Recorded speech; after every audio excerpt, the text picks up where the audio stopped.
Iya, Shalom. Perkenalkan, nama saya Rani Laolata, mahasiswa Universitas Kristen Indonesia Maluku, Fakultas Ilmu Komputer, Program Studi Informatika kelas B.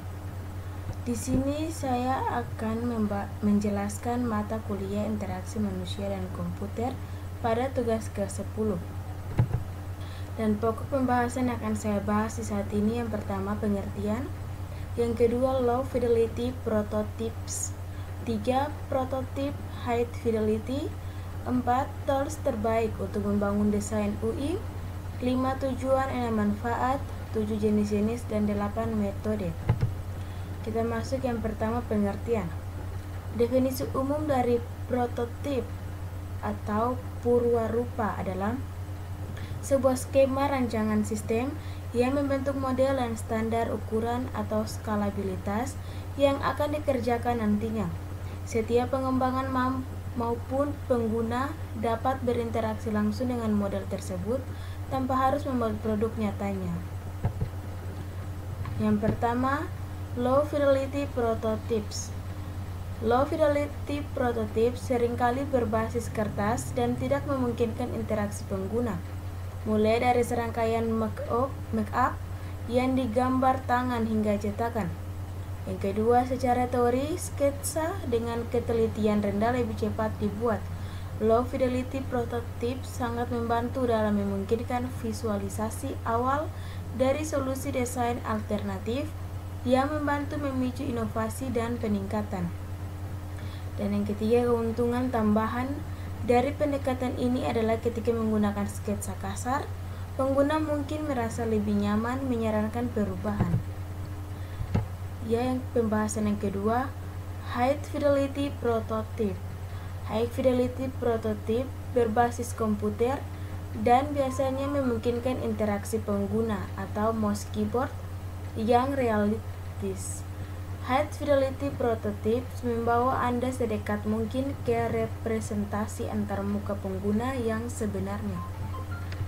High fidelity prototypes diasumsikan jauh lebih efektif dalam mengumpulkan data kinerja manusia yang sebenarnya, atau misalnya waktu untuk menyelesaikan tugas, dan dalam mendemonstrasikan produk yang sebenarnya kepada klien, manajemen, dan lainnya.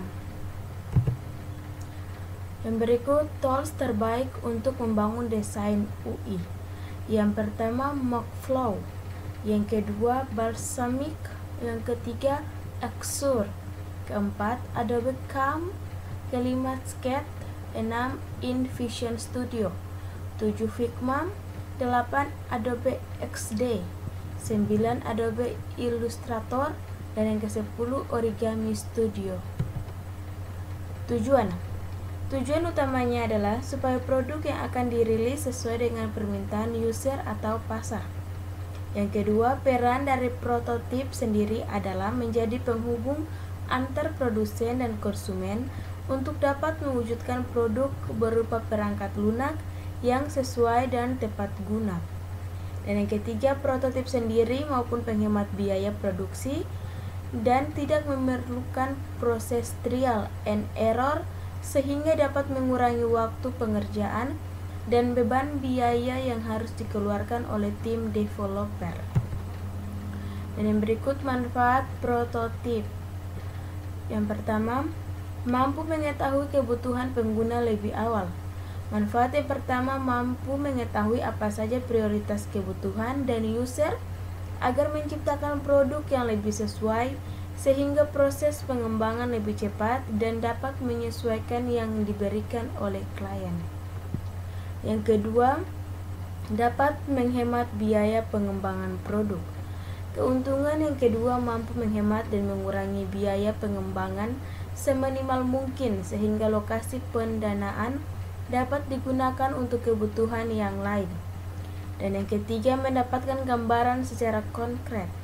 Manfaat yang terakhir, dengan adanya prototip, maka dapat memberikan konkret dengan membuat sketsa baik secara low atau high fidelity. Yang berikut, jenis-jenis prototip. Yang pertama, sketch. Sketch atau sketsa merupakan gambar yang dapat dibuat dengan menggunakan pensil atau bantuan alat tulis lain dalam sebuah kertas tanpa membutuhkan biaya yang mahal. Mayoritas sketch digunakan untuk tahap pembuatan desain awal untuk perancangan suatu produk. Dan kedua, wireframe. Wireframe merupakan konsep yang berpusat pada penyusunan tata letak desain dan di dalamnya terdapat unsur elemen berupa konten. Sebagian besar model wireframe menggunakan skala berwarna abu-abu dan hitam. Ketiga, mock-up. Jenis yang terakhir adalah mock-up, yaitu desain yang terpenuhnya dibuat berdasarkan kombinasi warna, tata letak, tipografi, dan konten di dalamnya. Mock-up sendiri dapat mempresentasikan produk akhir secara lebih jelas dan tampak nyata. Yang berikut metode prototip. Yang pertama, melakukan pengumpulan informasi dan observasi awal.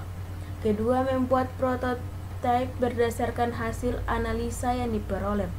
Ketiga, melaksanakan proses evaluasi terhadap prototipe yang berhasil dibuat.